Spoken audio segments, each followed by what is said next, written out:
Assalamualaikum warahmatullahi wabarakatuh. Waalaikumsalam warahmatullahi wabarakatuh. Alhamdulillahirabbil alamin wa bihi nasta'in ala umuri dunya waddin wassalatu wassalamu ala sayyidil mursalin wa ala alihi wa sahbihi ajma'in amma ba'd.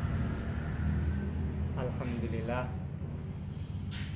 berkat rahmat hidayah dari Allah Subhanahu wa taala kita bisa berkumpul di malam hari ini di warung kopi Bistik Bos Bistik. Sholawat serta salam semoga tetap tercurahkan kepada junjungan kita Nabi Agung Muhammad Sallallahu Alaihi Wasallam. Malam hari ini kita dari LPM PC Kota NU, PC Kota Yogyakarta ya, PCNU Kota Yogyakarta akan melaksanakan program internal kita, yaitu kajian kitab. Program ini akan kita laksanakan setiap malam minggu di minggu awal setiap bulan, malam minggu awal bulan. Dan kebetulan malam ini akan kita bahas yaitu kitab Risalah Ahlussunnah wal Jamaah karya Hadratus Syekh Hasyim Asy'ari, yang nantinya akan dibawakan oleh yang memang ahlinya, pakarnya, Ustadz Tajul Muluk. Dan ini adalah kali pertamanya kita mengkaji kitab di warung kopi atau kafe. Selanjutnya kita akan roadshow masuk ke kafe satu ke kafe yang lainnya untuk membumikan kitab kuning di kafe. Perkenalan ya. Semoga lantaran kajian semacam ini nanti pemahaman-pemahaman tentang Ahlussunnah wal Jamaah dan pengenalan kitab kuning bisa merambah tidak hanya di lingkungan pesantren saja, tapi sudah merambah ke dunia warung kopi. Dalam obrolan kopi di situ kita juga akan memperkenalkan tentang ilmu-ilmu pondok pesantren, kitab-kitab salaf akan menjadi bahasan kita di kemudian hari. Amin Allahumma amin. Baik, tidak memperlambat waktu, yang pertama akan disampaikan sambutan terlebih dahulu dari Ketua LPM PCNU Kota Yogyakarta kepada yang terhormat Ustadz Abdul Abbas, saya persilahkan.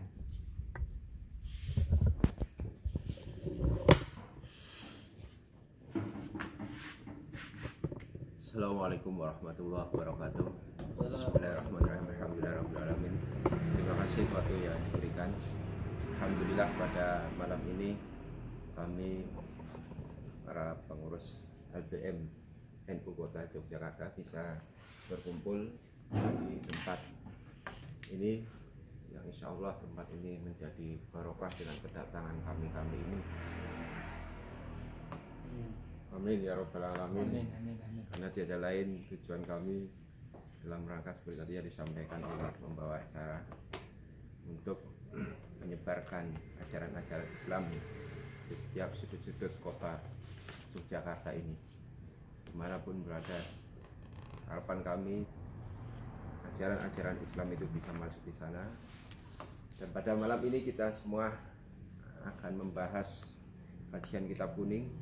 Seperti yang kita ketahui bahwa kitab kuning ini menjadi ciri khas pesantren yang dikaji setiap hari, pagi, siang, sore, dan malam. Harapan kami kitab kuning ini tidak hanya menjadi konsumsi para santri saja, tapi juga bisa menjadi konsumsi masyarakat umum. Maka kami berusaha untuk mengemas isi yang ada dalam kitab kuning ini dengan penyajian yang itu bisa dipahami dan dicerna oleh masyarakat di luar pesantren juga.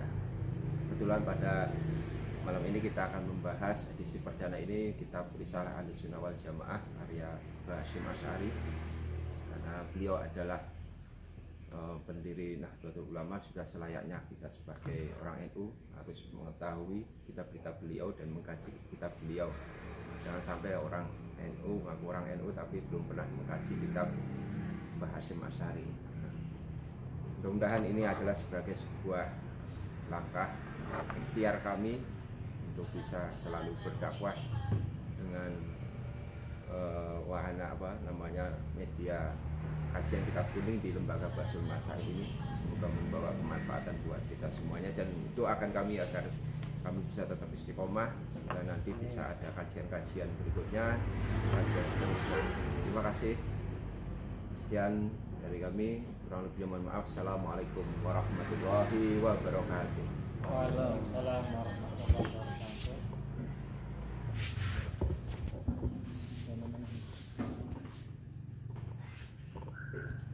Terima kasih kami sampaikan kepada Ketua LPMPC NU Kota Yogyakarta, Ustaz Abdul Abbas, atas sambutannya.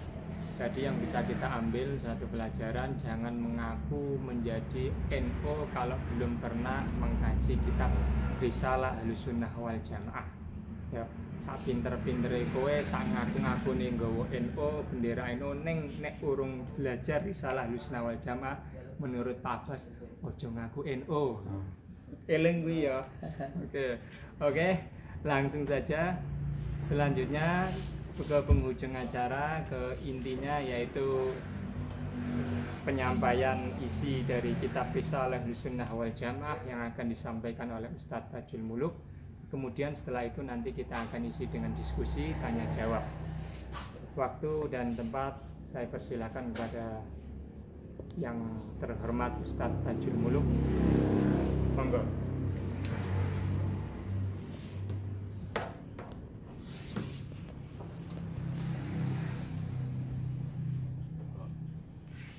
Assalamualaikum warahmatullahi wabarakatuh.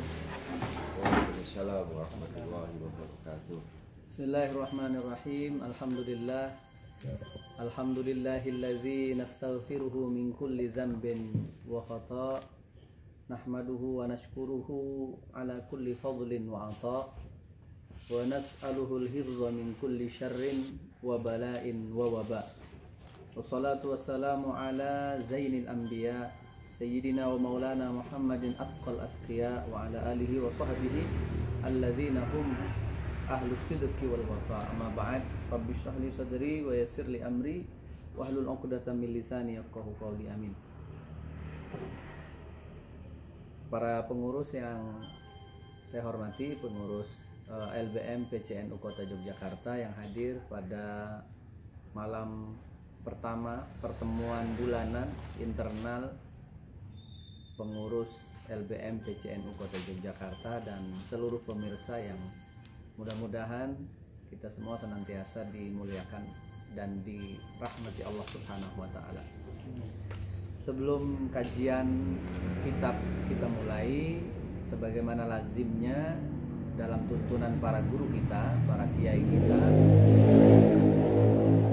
hadiahkan Fatihah dulu kepada muallif, kepada penulis kitab ini, yaitu Hadratul Syekh Ya Haji Hasyim Asy'ari, dan juga kepada guru-guru kita yang lain, wabil khusus di Hadratir Rasul Muhammad SAW.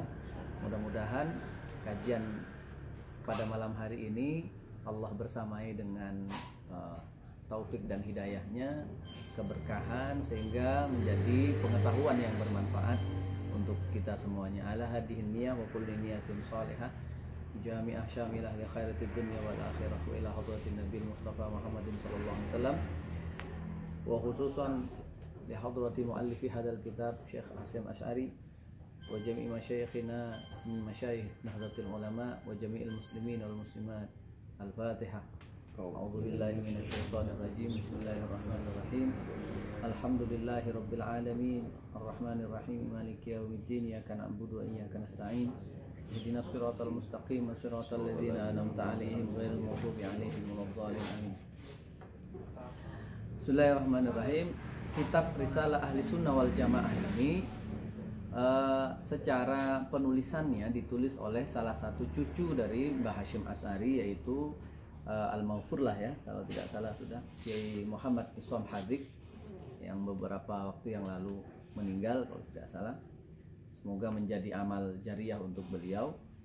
Nah, kitab Risalah Ahlussunnah wal Jamaah ini penting kiranya karena ini menjadi modal intelektual sekaligus modal ideologis kepada orang-orang yang menyatakan diri bernaung di bawah payung besar Nahdlatul Ulama.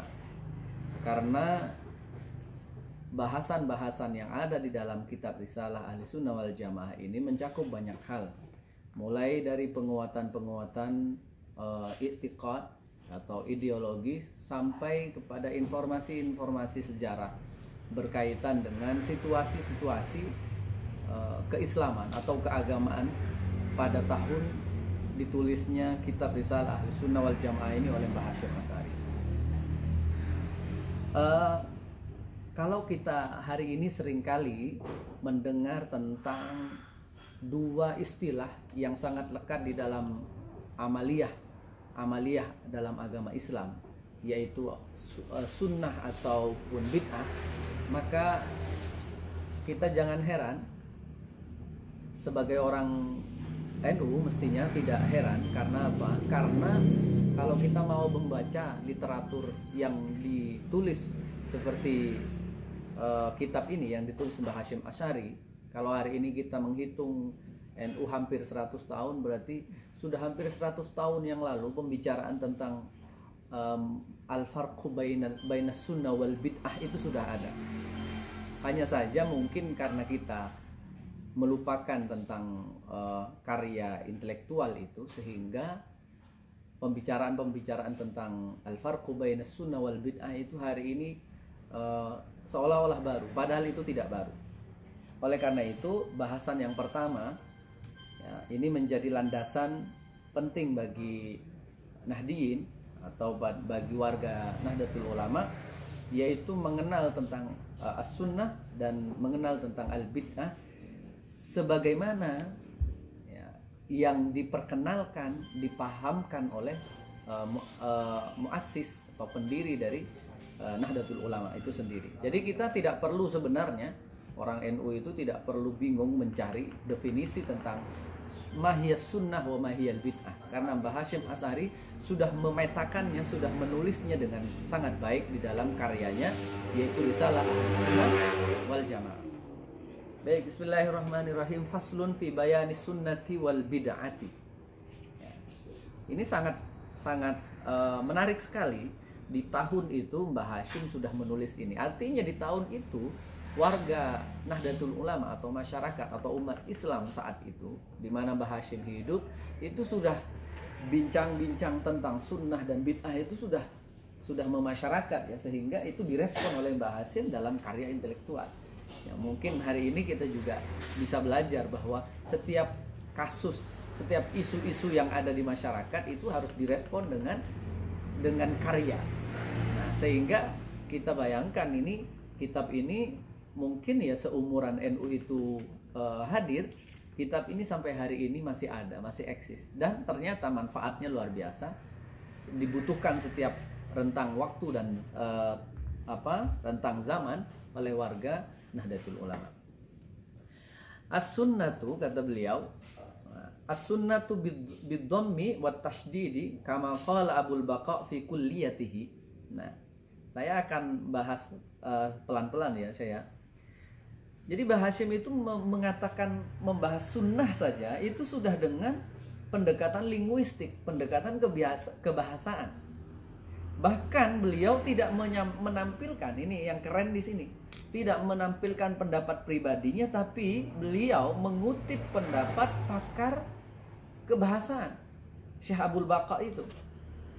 Nah, beliau mengatakan bahwa sunnah dengan dibaca dhammah sin dan ada nun yang bertasydid, menurut pendapat Abul Baqa fi kulliyatihi, ya, bukan fi majlis ta'limnya tapi fi kulliyatihi, yang artinya kapasitasnya ini kapasitas ilmuwan. Lughatan, secara linguistiknya, secara bahasa adalah at-tariqatu walau ghairu mardiyatin. Ya, walau kana ghairu mardiyatin. Jadi sunnah itu adalah thariqah, bisa dimaknai dengan jalan, bisa dimaknai dengan cara, walaupun jalan atau cara itu ghairu mardiyah, ya, tidak disukai, tidak diridhoi. Ya, ini karena secara bahasa dikaitkan, belum dikorelasikan dengan hal yang lainnya. Ini semata-mata membahas tentang sunnah secara bahasa. Jadi kalau kita berjalan kemana, ala sunnah, bisa seperti itu. Melakukan sesuatu dengan cara tertentu, itu cara itu disebut dengan sunnah. Hadza lughah. Ya. Wa syar'an, tetapi ketika dinisbahkan kepada syaratnya, sunnah itu adalah ismun littariqatil mardiyatil maslukati fid dini salakaha Rasulullah sallallahu alaihi wasallam aw ghairuhu mimman huwa alima fid din kas-sahabah radhiyallahu anhum. Nah, kalau tadi secara bahasa sunnah itu adalah jalan tariqah walau ghairu mardiyah, tapi secara syariatnya, secara syaratnya sunnah adalah tariqah mardiyah, jalan yang diridhoi oleh siapa? Oleh Allah dan Rasulnya. Tentu. Nah, al-maslukah yang ditempuh, jalan yang bisa ditempuh di dalam agama ini. Siapa yang menempuhnya? Jangan sembarang orang. Di sini diberikan qaid, salakaha Rasulullah, jalan yang diridhoi oleh Allah, jalan yang bisa ditempuh dan sudah ditempuh, menggunakan redaksi fi'il madhi, salakaha yang sudah ditempuh oleh siapa? Rasulullah sallallahu alaihi wasallam, oleh Rasulullah yang pertama, awairuhu atau selain Rasulullah. Siapa mereka? Mimman huwa alima fid din. Jangan sembarang orang karena dibatasi. Ghair di sini ada bayannya, mimman yaitu orang-orang yang huwa alima fid din, orang yang paham betul tentang ilmu agama. Nah, dalam konteks hari ini jangan asal kita mengikut orang kalau dalam hal agama. Ibnu Sirin, Abdullah Ibnu Sirin ya, atau siapa lagi itu? Bukan, ya yang mengatakan bahwa fandur amman ta'khudhu dinak. Ya. Laulal isnad laqala man syaa al isnadu minad din, ya. Al isnadu minad din, gitu kan? Jadi artinya apa? Itu juga dimuat dalam mustalah hadis misalnya ya, oleh Mahmud Tohan juga dikutip dalam kitabnya itu. Artinya di zaman sekarang ini apa yang terjadi di zaman mihnah yang terjadi saat itu rasanya terjadi kembali. Ada orang-orang yang tidak memiliki kapabilitas, tidak memiliki kapasitas, tidak memiliki otoritas tentang ilmu agama, tapi berbicara tentang agama. Nah, ini yang kadang membuat orang-orang awam terpesona. Nah, disinilah Mbah Hashim itu memberikan wejangan kepada kita, jangan sampai mengikuti orang-orang yang tidak alim fiddin. Yang harus kita ikuti adalah orang-orang mimman huwa alima fiddin. Siapa mereka? Contoh yang paling utama di sini adalah kas-sahabah radhiyallahu anhum. Ya, seperti halnya para sahabat radhiyallahu anhum. Nah, sampai titik ini menarik lagi ini. Apa yang disampaikan oleh Mbah Hashim? Sebagian saudara kita umat Islam berbicara tentang agama, mereka mengatakan kita rujuk ilal kitab was sunnah, yang secara spesifik mereka hanya ingin meniru Rasulullah saja. Sahabat mau dikemanakan? Ahlus sunnah wal jamaah itu adalah ma'ana alaihi wa ashabi. Sehingga di sini Mbah Hashim mengatakan yang harus kita ikuti adalah orang-orang yang mengikuti Rasulullah minas sahabah radhiyallahu anhum. Liqaulihi sallallahu alaihi wasallam, sebab ya berdasarkan sabda Nabi, kata Mbah Hashim, alaikum bisunnati, wajib bagi kalian untuk mengikuti, berpegang kepada sunnahku. Sunnahku berarti apa yang sudah dicontohkan oleh Rasulullah, wa sunnatil khulafa'ir rasyidin min ba'di, dan sunnah para sahabat khulafa'ir rasyidin itu ya yang jelas 4 itu ya, Sayyidina Abu Bakar, Sayyidina Umar, Sayyidina Utsman, dan Sayyidina Ali. Mereka yang harus kita ikuti sesuai dengan rekomendasi dari Rasulullah Sallallahu Alaihi Wasallam. Nah, itu jadi pembahasan yang kedua tentang sunnah ini yaitu tentang syar'annya. Ada 3, yang pertama tentang lughatan, yang kedua tentang syar'an, yang ketiga adalah urfan. Nah, ini mungkin jarang ya kita temui. Biasanya kalau satu istilah dalam pembahasan ilmu pengetahuan itu biasanya hanya 2, lughatan wastilahan. Mbah Hashim tidak menggunakan itu. Beliau langsung lughatan, syar'an, wa urfan. Orfan itu kalau dalam bahasa usul fikih dia merujuk kepada adat istiadat atau tradisi yang ada di masyarakat. Kalau di sini mungkin yang dimaksud adalah yang diketahui oleh banyak orang. Orfan, sunnah itu secara umum adalah ma wadhaba alaihi muqtada, nabiyan kana awwaliyan, ya. Jadi orfan itu adalah sesuatu yang menjadi kebiasaan, menjadi jalan, menjadi adat istiadat oleh orang-orang yang dijadikan tokoh atau panutan. Bahkan dia ini nabiyan kan awwaliyan, baik dia seorang nabi ataupun seorang wali. Artinya seandainya ada guru kita, seorang alim, seorang yang wara, seorang yang abid, beliau memberikan tuntunan amalan-amalan kepada kita, beliau adalah tokoh yang alim, yang abid, maka apa yang beliau jalankan itu bisa disebut dengan sunnah. Orfannya ya, berarti sunnatul anbiya wa sunnatil auliya, bisa dikatakan seperti itu. Nah, ini orfan ya. Wasunni. Nah, nanti setelah itu ahlus sunnah wal jamaah, kemudian pengikutnya itu disebut dengan sunni. Ma huwa sunni? Was-sunni mansubun ila sunnah. Kalau ada penyebutan kepada sunni, misalnya ana sunni. Nah, wa huwa misalnya ghairu sunni. Nah, kata-kata sunni, ana as-sunni mansubun ila sunnah, berarti saya adalah orang ahlus sunnah. Khudhifat ta lin nisbah. Taknya sunnah, nah itu dibuang sebagai upaya untuk menjadikan kalimat sunni itu sebagai nisbiyah. Baik, itu ya, itu pembahasan tentang sunnah. Mudah-mudahan nanti bisa memantik diskusi dengan para ustadz dari LBM ini. Sekarang kita ke bid'ah. Ini yang menarik juga ini. Wal bid'atu kama qala Syekh Zarruq fi 'iddatil murid. Nah, ini. Jadi menurut saya apa yang ditulis Mbah Hashim itu sangat akademis ya. Kalau kita misalnya merujuk kepada tulisan-tulisan dengan gaya-gaya perguruan tinggi, gaya-gaya akademisi gitu ya. Tulisan karya ilmiah itu harus ada cantolan referensinya. Mbah Hashim itu mengutip tokoh di sini. Ya, Syekh Zarruq itu ya. Itu kan guru dari, kalau tidak salah masih di seniornya siapa? Risalah Kusyairiyah itu, Al-Imam Al-Kusyairi. Karena beliau juga mengatakan Syekh Zarruq, bahkan Syekh Abul Mawazin, ya, Abul Mawazin Abdul Karim bin Hawazin Al-Kusyairi itu dalam risalah Kusyairiyahnya, beliau menyebut Syekh Zarruq itu dengan kata ustadz, selain Syekh Abi Ali Ad-Daqqaq yang gurunya sendiri. Nah, ini Syekh Zarruq ini adalah seorang sufi besar dari Maroko, disebut dengan Zarruq itu karena matanya itu agak kebiru-biruan. Nah, Zarruq dari Azraq ya. Nah, ini menulis dalam kitab Iddatil Murid bahwa bid'ah itu syar'an, secara syariatnya adalah ihdatsu amrin fid din, ya, berkreasi, membuat sesuatu dalam urusan agama, yushbihu atau syabbaha yusyabbihu, bisa, atau yushbihu ayyakuna minhu. Nah, sesuatu yang baru ini dibuat seolah-olah dia menjadi bagian dari agama itu sendiri. Walaysa minhu, padahal itu sama sekali bukan bagian dari agama itu sendiri. Sawa'un kana habis surah, baik itu dalam bentuk visualnya, dalam bentuk gambarannya, au bil haqiqah, atau secara hakikatnya. Liqaulihi sallallahu alaihi wasallam. Ya, berdasarkan firman Rasulullah, sabda Rasulullah sallallahu alaihi wasallam, man ahdatsa fi amrina hadza ma laysa minhu fahuwa raddun.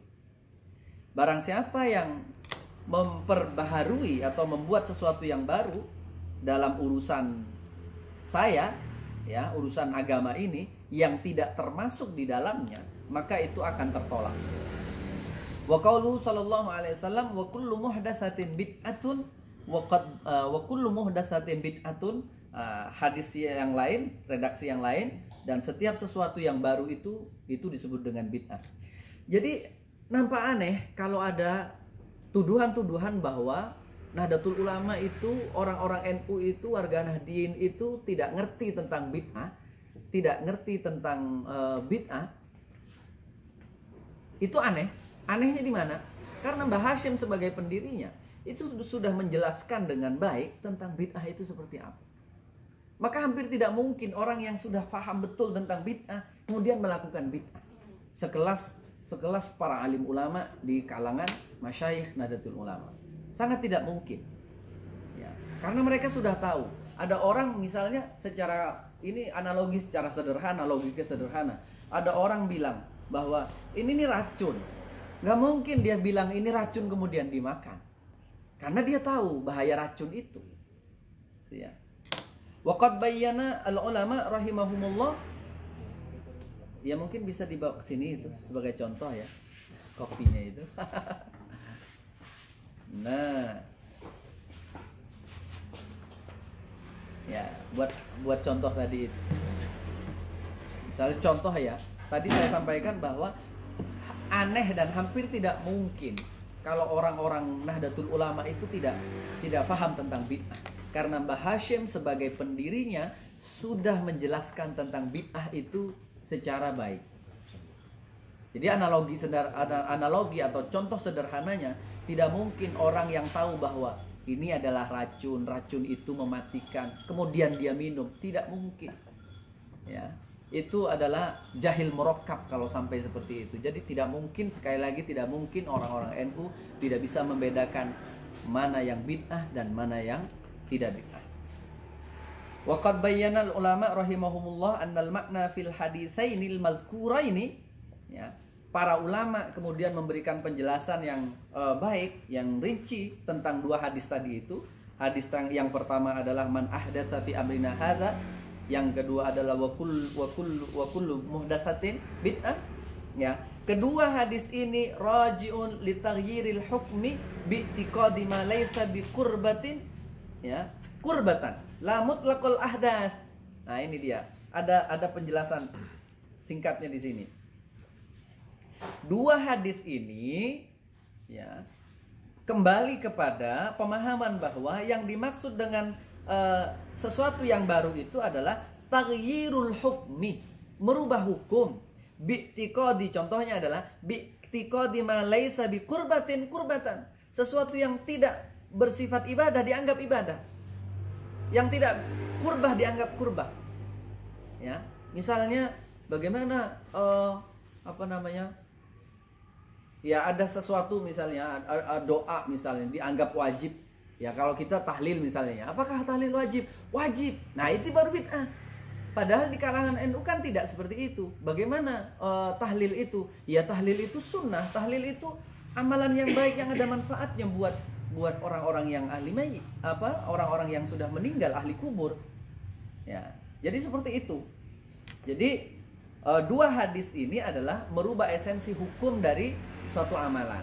Sedangkan kalau tidak sampai kepada merubah hukum, esensi hukum dari suatu amalan, maka itu tidak disebut dengan la mutlaqul ahdath, ya, tidak disebut dengan sesuatu yang baru. Qad tanawalat syari'ah bi usuliha fayakunu raji'an ilaiha au bi furu'iha fayakunu maqisan alaiha. Karena bisa jadi satu amalan yang dilakukan itu, ya, itu tetap bersenggolan atau berkorelasi dengan syariat, baik itu dalil usulnya atau dalil furu'nya. Kalau dalil usulnya berarti itu, ya, misalnya ada orang baca zikir tertentu, ada nggak dalilnya? Ada, gitu kan? Berarti itu ketemu dalil pokoknya atau ketemu dengan furu'nya. Ada orang bersedekah kemudian memberikan bersedekah kemudian yang diberikan sedekah itu kemudian kembali mendoakan. Oh, ini termasuk ada hadisnya, orang yang mendoakan saudaranya maka doanya dikabulkan, seperti itu misalnya. Nah, itu berarti furuknya yang ketemu. Baik, barangkali ini dulu yang bisa kita baca di awal. Nanti kita akan perdalam dalam diskusinya dengan para asatidz dari LBM NU. Ya, biar kita gantian ya. Terima kasih. Assalamualaikum warahmatullahi wabarakatuh. Waalaikumsalam warahmatullahi wabarakatuh. Pak. Ya. Baik, itu tadi paparan isi dari kitab Risalah Ahlussunnah wal Jamaah yang disampaikan oleh Ustaz Tajul Muluk dalam fasal fi bayani sunnah wal bid'ah. Itu masih membahas hal mendasar bid'ah dan sunnah, ya, dari sisi sunnah dan bid'ah, dari sisi kebahasaan, kemudian dari sisi definisinya itu sudah dibahas dengan mendasar. Nanti pembagian-pembagiannya akan dibahas di penjelasan selanjutnya. Nah, sebelum dibahas dalam pembahasan yang lebih rinci, ini saya rasa materinya sudah cukup untuk didiskusikan. Karena secara definisi saja tampaknya kok perlu didiskusikan ya. Sekedar mendengar tadi saya sendiri saja muncul beberapa pertanyaan dalam beberapa teks yang tadi dijelaskan oleh Ustadz Bajul Muluk. Baik, ini nanti diskusinya bagaimana nih? Langsung tanya jawab atau kita diskusi tribun? mengalir? Ya, yang mau mengajukan pertanyaan monggo silakan. Ya, mungkin tak awali dari saya ya. Iya, Pak Abbas dulu. Monggo Pak Abbas. Ini pertama saya ingin dari sisi teksnya dulu. Ada sisi berbeda yang saya pahami dari teks tadi itu, Ya. terutama di penekanan di lafadz mimman huwa alima fiddini kasohabah. Kalau saya ini lebih memahaminya itu mimman huwa alamun fiddin. Alamun itu sebagai simbol. Jadi orang-orang yang dia itu menjadi simbol di dalam agama. Dalam hal ini yaitu adalah as-sahabat radhiyallahu anhum. Nah, ini Nabi di dalam hal ini Mbah Hasyim Asy'ari itu memberikan tuntunan kepada kita bahwa kita itu tidak hanya mengikuti kepada Nabi saja. Artinya kadangkala ketika kita mau mencari referensi atau sumber pada Rasulullah itu ternyata tidak ditemukan atau belum ditemukan, maka kita mencari referensi kepada para sahabat. Ini sesuai dengan yang dinyatakan di dalam hadis di sini ketika Mbah Hasyim Asy'ari mengutip hadis Nabi alaikum bisunnati wa sunnatil khulafair rasyidin min ba'di. Itu sebenarnya hadisnya panjang ketika dalam haji wada itu Rasulullah mengatakan salah satu poinnya itu fa innahu may ya'ish minkum fa sayara ikhtilafan katsiran. Jikalau ada di antara kalian yang masih diberi kesempatan hidup setelah aku tiada, fa sayara ikhtilafan katsiran, maka dia akan melihat ada perselisihan yang besar. Dan itu memang itu hadis yang futuristik ya istilahnya, itu dia terbukti. Nabi punya kemampuan berdasarkan wahyunya itu dari Allah itu punya informasi-informasi akan peristiwa masa depan yang akan terjadi. Dan ketika Rasulullah wafat, ternyata ini sudah terjadi perselisihan di Saqifah Bani Sa'idah itu antara kelompok Muhajirin, kelompok Ansar, dan juga dari sebagian dari kelompok-kelompok yang lain, kelompok pengikut Ali itu. Nah, kemudian Nabi mengatakan tuntunan beliau itu adalah alaikum bisunnati, ikutilah, peganglah, ai ilzamu bisunnati, dan peganglah terhadap sunnahku wa sunnatil khulafair rasyidin. Kalau salah pakai redaksinya wa sunnatil khulafair rasyidin al-mahdiyina, yang diberikan hidayah petunjuk-petunjuk itu. Ini terlepas dari sisi-sisi kelamnya para khulafaur rasyidin ya. Walaupun juga kita tidak menuntut juga terhadap peristiwa sejarah yang terjadi, tapi kita kesepakatan Ahlussunnah wal Jamaah itu adalah persoalan-persoalan yang terjadi pada diri mereka kita lebih mengedepankan yang bersumbernya. Jika di dalam periwayatan hadis saja itu para sahabat itu walaupun dia bukan bagian dari khulafaur rasyidin itu dianggap sebagai kulluhum udulun, masakan dia adalah sahabat. Abdu alaihima bin nawajid, dikitlah keduanya itu, yaitu sunnah Rasulullah dan sunnah khulafair rasyidin bin nawajid itu dengan gigi geraham kita. Nah ini hadis ini sebenarnya membantah terhadap pernyataan-pernyataan orang yang mengatakan bahwa referensi di dalam Islam itu hanya berkutat kepada Quran dan hadis saja. Padahal juga hadis itu sebenarnya kalau dijerentela tidak hanya ucapan Rasulullah saja. Ada yang itu perkataan sahabat, itu bisa dikategorikan sebagai hadis juga, atau sesuatu kesaksian yang disaksikan oleh sahabat. Seperti contoh ketika saat itu Ibnu Abbas saat itu masih usia belia, masih kecil.